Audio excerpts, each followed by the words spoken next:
This is our fourth winter storm. I'm looking out the window from the center window of our house. Blizzard conditions today after record snows last, it was just a few days ago. This is snow on top of snow. Today is Wednesday. They haven't had school since last Friday, and it's likely to be canceled all of this week, the rest of this week as well.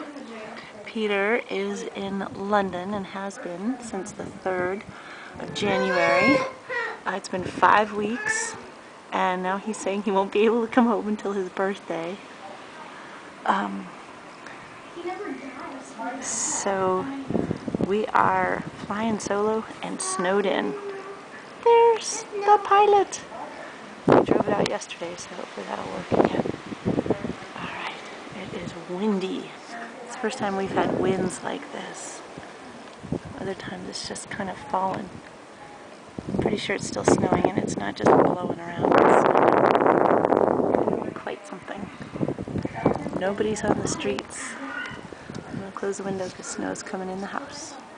Bye, pilot.